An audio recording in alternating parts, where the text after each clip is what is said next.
Obadiah 1:18. Obadiah 1:18. Obadiah 1:18. The King James Version of the Bible declares that Jacob descendants will become like fire, consuming the house of Edom, leaving nothing of Esau, because Yahweh has spoken it, signifying divine judgment and restoration for Israel after Edom's pride and mistreatment.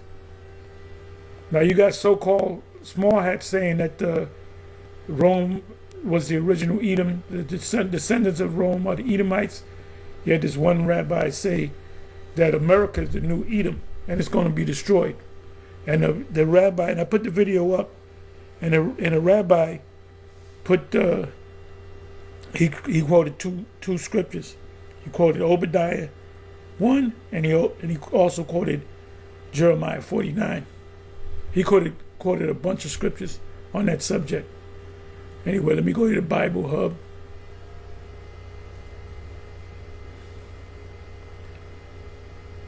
Okay, let me go to the NLT, then I'm a commentary.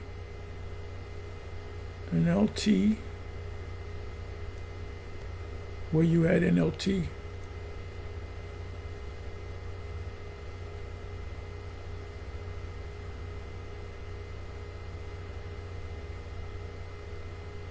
Am I not seeing it, or it should be up here?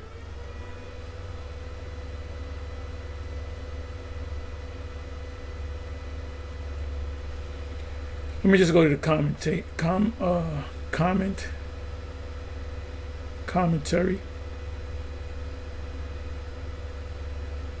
Okay, I'm going to show you that this is the scholars say that this actually happened, but we say it's going to happen. It's going to happen.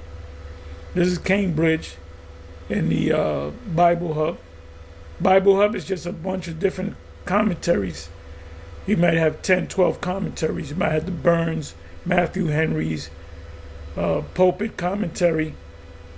So it says in Cambridge Bible for Schools and Colleges, the house of Jacob, the house of Joseph, both are mentioned to show that the remnant of the whole nation, because Judah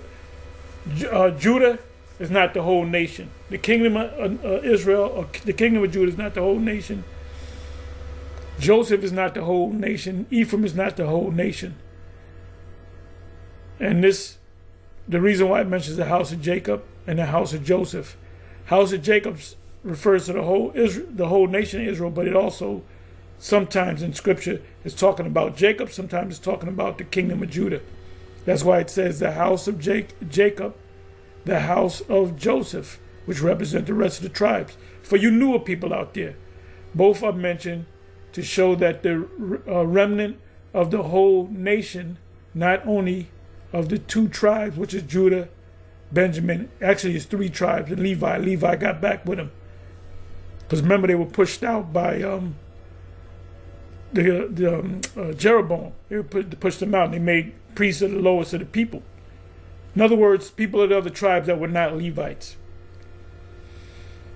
So now, they're saying that the two tribes got to come together for this to be fulfilled, because it mentions, let's read it again.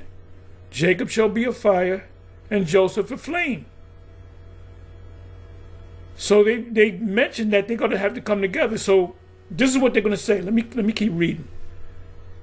It says, but the 10 tribes is included the same names. There's no record of the tribes coming back, the two kingdoms coming back together. There's no record 2,000 years ago, 3,000 years ago. Well, actually, the split took place 2,700 years ago, approximately, give or take 20, 30 years.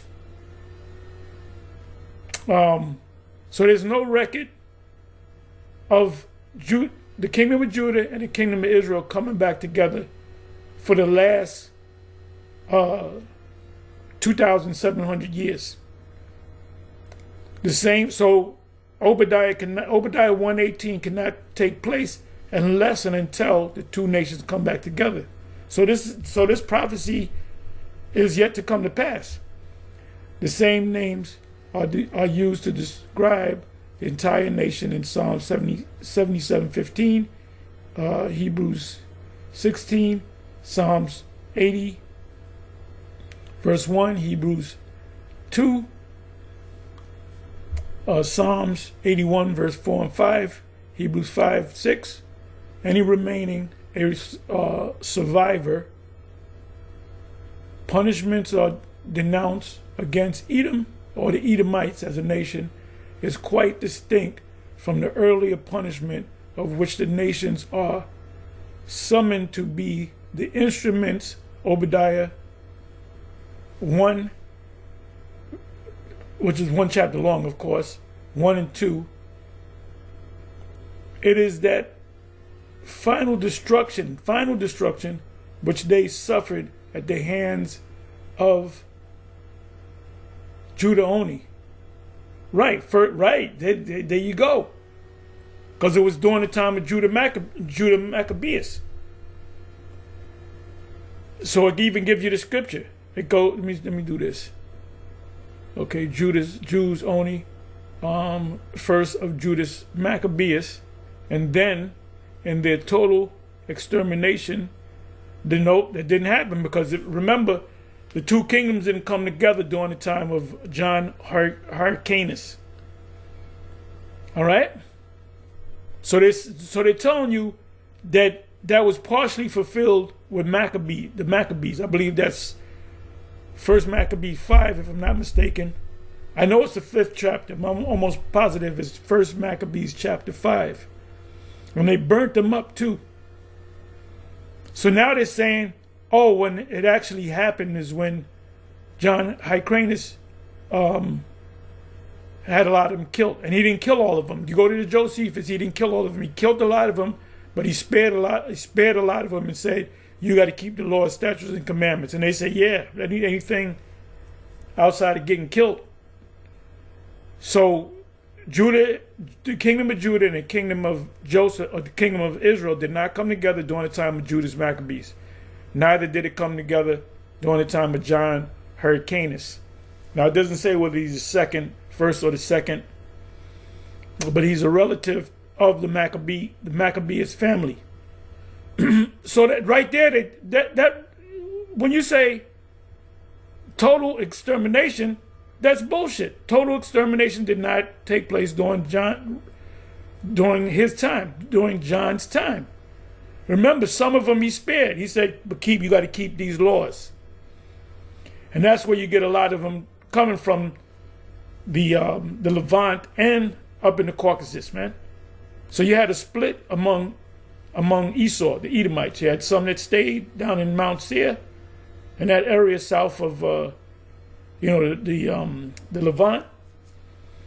And then you had them up in the north that went up in the mountain regions. So they came from two geographical areas. So when you read these commentaries, you see that they don't know what the fuck they're talking about.